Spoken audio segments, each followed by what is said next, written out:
ஓம் பிரும் பிரகஸ்பதி நமக. ஸ்ரீ கலை மிருணாளினி ஜோதிடம்.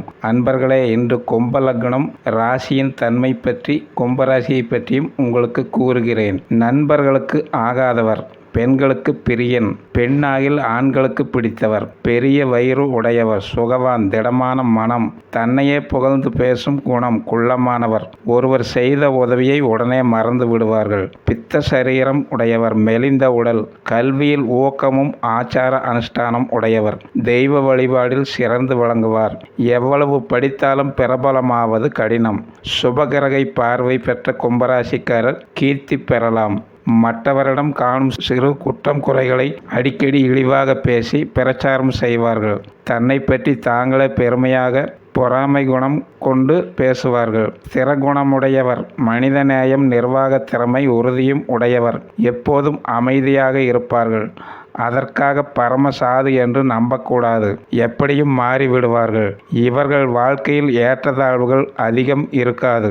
இவர்கள் மேற்கு திசையிலோ மேற்கு பார்த்த வாசலிலோ வசித்தால் நல்ல பலன் தரும். பிறந்த இடத்தை விட்டு வேறு இடத்தில் வாழ்க்கை நடத்தினால் வாழ்வு நல்லபடி அமையும். இவர்களுக்கு ஆரோக்கியம் நல்லபடி இருக்கும். இருந்தாலும் தொப்புள், அடிவயிறு சம்பந்த நோய், கீழ்வாதம், நரம்பு பிடிப்பு, சிறுநீர் வியாதி, சர்க்கரை நோய் இருக்கும். புருஷனுக்கு 11வது ராசி காற்று ராசி திரராசி. கும்பராசியில் அவிட்டம் நட்சத்திரம் 3-4 பாதமும், சதயம் 4 பாதமும், பூரட்டாதி 1-2 மூதம் 3 பாதங்களும் உடையது. அடுத்து நட்சத்திர பாத பலன். அவிட்டம் 3ஆம் பாதம் பிறந்தவர் உயரமானவர், கம்பீர தோற்றம், அழகாகவும், நீதி நேர்மை உண்மையானவர்களும், நல்ல அபிப்பிராயம் கொண்டவர், திடமான மனது, நல்லவராக இருப்பார். அவிட்டம் 4ஆம் பாதம் பிறந்தவர் கோபகுணம் உடையவர், காமகுணம் உடையவர், பிறரை ஏமாற்றும் குணம், கொடிய எண்ணம், கர்வம் கொண்டவர்களாகவும் செல்வமும் செல்வாக்கும் பெற்று இருப்பார்கள். சதயம் 1ஆம் பாதம் பிறந்தவர் அழகான வசீகரமானவர், தான தர்மம் செய்யும் குணமும், சகல வசதிகளுடையவராகவும், பரந்த மனப்பான்மை, பொறுமை, நல்ல நடத்தையும், வருமானம் குறைவாக பெற்று வாழ்வார்கள்.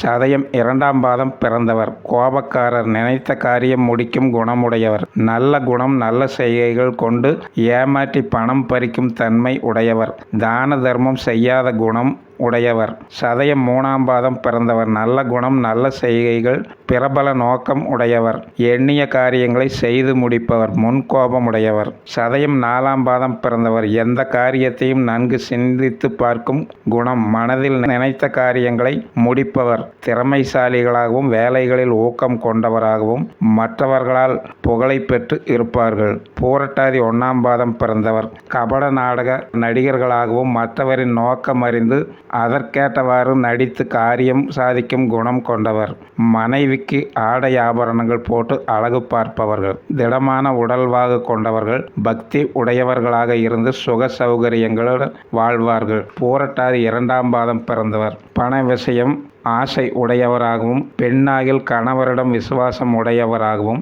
ஆணாகில் பெண்ணிடம் ஆசையுடையவராகவும் இருப்பார்கள். மாந்திரீக குணம், பக்தியும் கொண்டவர்களாகவும், அசடுகளாகவும், பெரிய மனித சகவாசம் உடையவராகவும், மற்றவர்கள் யாரும் கேவலமாக பேசாதபடி நடந்து கொள்ளுவார்கள். பூரட்டாதி 3ஆம் பாதம் பிறந்தவர் படித்த அறிஞர்களாகவும், கவிகளாகவும், ஆசிரியர்களாகவும், நாகரிக குணங்களுடன் எல்லோரிடம் சகஜமாக பழகும் குணமும், பித்த சம்பந்தமான நோய் கஷ்டத்துடனும், மற்றவர்கள் வீட்டில் ஆகாரம் உண்பதில் பிரியம் கொண்டவராகவும், ஆசைகள் உடையவராகவும் இருப்பார்கள்.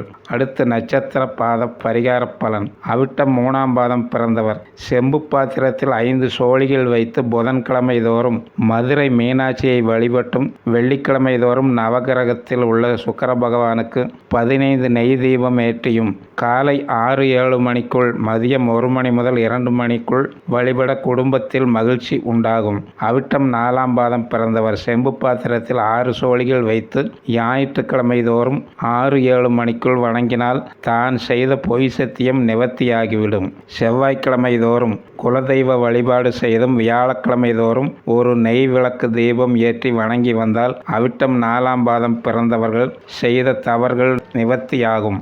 சதயம் நட்சத்திரம் 1இல் பிறந்தவர்கள் ஞாயிற்றுக்கிழமை காலை 6-7 மணிக்குள் சூரிய நமஸ்காரம் செய்யவும், செவ்வாய்க்கிழமை 6-7 மணிக்குள் மாலை 6-7 மணிக்குள் லட்சுமி நரசிம்மரை தொடர்ந்து 4 வாரம் வழிபடவும், வியாழக்கிழமை தோறும் திருச்செந்தூர் முருகனை செந்தாமரை பூ மாலை போட்டு வணங்க கடன்கள் தீரும். இவர்களுக்கு வாழ்வில் வெற்றி தரும். சதயம் 2ஆம் பாதம் பிறந்தவர் புதன்கிழமை தோறும் அங்காள பரமேஸ்வரிக்கு பசும்பால் அபிஷேகம் செய்யவும், வெள்ளிக்கிழமை தோறும் மகாலட்சுமி மாதுளம் பழம் நிவேதனம் செய்யவும், சனிக்கிழமை தோறும் நடராஜருக்கு இளநீர் அபிஷேகம் செய்யவும். இதனால் உடல் குறை தீரும், சுபிட்சம் உண்டாகும். சதயம் 3ஆம் பாதம் பிறந்தவர் புதன்கிழமை தோறும் குருவாயூரப்பனுக்கு பன்னீர் அபிஷேகம் செய்யவும், வெள்ளிக்கிழமை அன்று மொச்சை அவித்து 6 நபர்களுக்கு தானம் தரவும், சனிக்கிழமை தோறும் ஸ்ரீ கிருஷ்ணருக்கு பாலாபிஷேகம் செய்து வர எவ்வித நோய்களும் இருக்காது. சதயம் 4ஆம் பாதம் பிறந்தவர் திங்கட்கிழமை தோறும் அம்மனுக்கு பஞ்சாமிர்தம் அபிஷேகம் செய்யவும், செவ்வாய்க்கிழமை தோறும் முருகனுக்கு தேன் அபிஷேகம் செய்யவும், வியாழக்கிழமை தோறும் நவகிரகத்தில் உள்ள குரு பகவானுக்கு மஞ்சள் வஸ்திரம் சாற்றி வழிபாடு செய்தால் மார்பு வலி, கிட்னி போன்ற குறை தீர்ந்து பணம் வரவு தரும். பூரட்டாதி 1ஆம் பாதம் பிறந்தவர் ஞாயிற்றுக்கிழமை தோறும் வில்வ மரத்தின் மீது குங்குமப்பூ வைத்து வழிபட்டு அதை நெற்றியில் இட்டு கொள்ளவும், செவ்வாய்க்கிழமை தோறும் பசு கோமியம் வீட்டில் தெளிக்கவும், நவகிரக குரு பகவானுக்கு அர்ச்சனை செய்யவும்.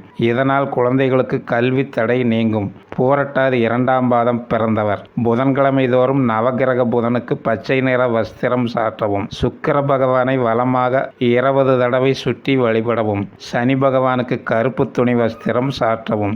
இதனால் மனக்குறை நீங்கும், உறவினர் ஒற்றுமை நடக்கும். பூரட்டாதி 3ஆம் பாதம் பிறந்தவர் புதன்கிழமை புதனுக்கு பால், கிஸ்மிஸ் பழம், ஏலக்காய் கலந்து வைத்து வழிபடவும், வெள்ளிக்கிழமை பசுமாட்டிற்கு புல் தானம் செய்யவும், சனிக்கிழமை வழிப்போக்கனுக்கு பழைய குடை தானம் தரவும். கால்வலி, சித்த பிரமை தீரும். கும்பலக்ன பரிகாரம்: கோவிலில் உள்ள சொர்ண ஆகர்ஷண பைரவருக்கு நெய் தீபம் ஏற்றி வழிபட எல்லா நன்மைகளும் நடக்கும். சுபம்.